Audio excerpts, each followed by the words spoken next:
I'm Amanda Owen. I founded Homegrown Food, and I still own Homegrown Food Hub.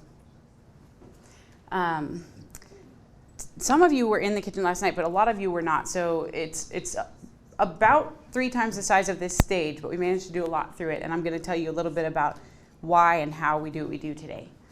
It all started with an idea for making locally grown produce more readily available to our neighbors. Not everybody can get to the farmer's market. We decided to open a small shop that focused on carrying locally produced items. We bought a tiny little building, you can see it in the middle there, on the corner of Pickwick and Cherry, and after a lot of dirty work, that's me in the mask at the top, sanding floors. We opened on May 30th of 2010. Our love of food was the primary reason we opened our shop. Locally grown food tastes best because it doesn't have to be picked green and shipped thousands of miles to get into our mouths. There are studies that suggest that ripeness and freshness of locally produced food contribute to being more healthful. It's not just me, it's Harvard, as you can see, they say it. It wasn't long before we were getting some attention, not just from our neighbors and individual consumers, but from other organizations interested in purchasing locally sourced food. The YMCA was one of the first organizations to approach us about purchasing food for their kids. And through them, we made local food accessible in a whole new way. After some initial attempts, some barriers were identified. In our tiny little shop, committing to provide even a few hundred servings of food for the YMCA was pretty daunting. We had no way to make the food ready to eat. It was essential to our success in the endeavor to make it something they could just open up and eat. And we could only really do it during the growing season. But here you see Mary Cromrie being undaunted by the challenge. Mary approached the Missouri Foundation of Health. It says we need a kitchen there on the hurdle.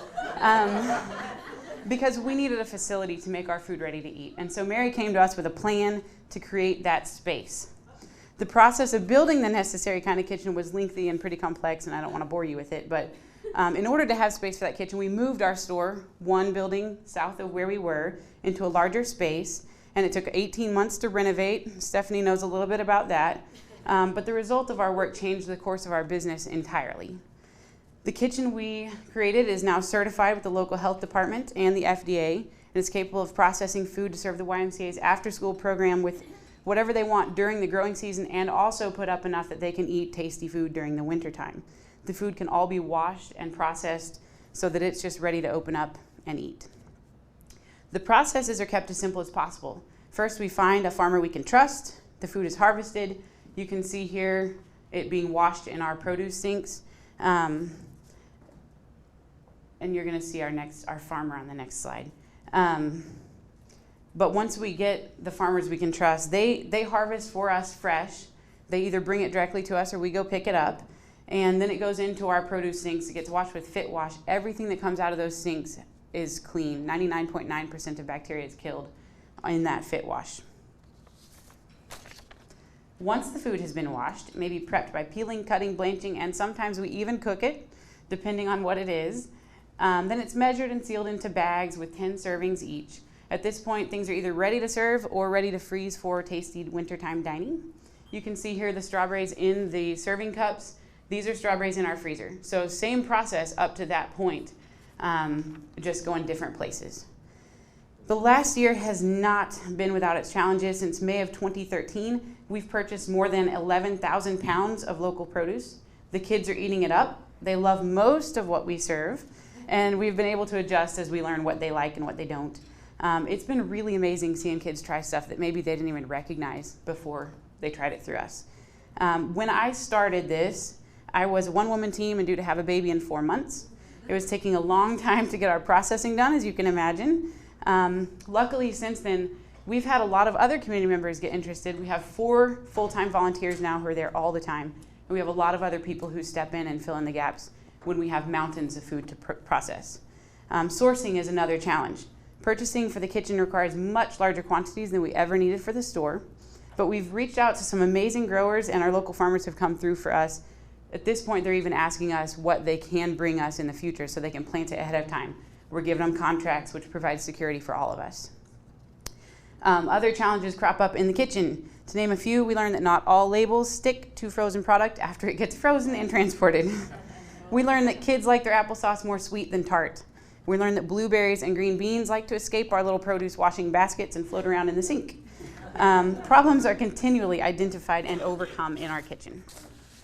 We're still working on some other kinks. Storage is a problem we've overcome on the production side, but we still have a problem with finding a place to put it on the serving side. This has allowed us to create a little less diversity in what we'd like to be serving the kids. But we'll get there. In spite of the challenges, Local Sprouts is our biggest success and continues to be the top priority in the kitchen at Homegrown. We've served all kinds of fresh food and learned a lot about processing tasty food. We have cut costs. The serving costs have been cut because we've utilized more efficient processes. We have those volunteers and we're contracting with those farmers so we get better prices. The kitchen was developed for the Local Sprouts project, but it's taken on a life of its own. In addition to serving the YMCA, it now provides a place for other producers of value-added product to create their own products. Katie Made is our primary user. You can see some of the things she makes. It benefits Katie, it benefits the storefront because a lot of her things get sold there. The kitchen gets used in myriad ways, too numerous to name here, but this year, Drury's and Actu's team used it to test a business model. We assisted in preparations for a multitude of farm-to-table dinners. We catered, we created more than 35 novelty cakes, and even provided Mother's Brewing Company with ingredients for one of their tasty beers. Currently, we are working with our public schools on taste testing with the kids to assist the district in preparing to serve more local food. Homegrown Food Hub is working hard to be a catalyst in our community, and I'm really glad that you all invited me here to speak today, and I hope that we can work together to figure out more ways to get our local food system up and in line and more efficient.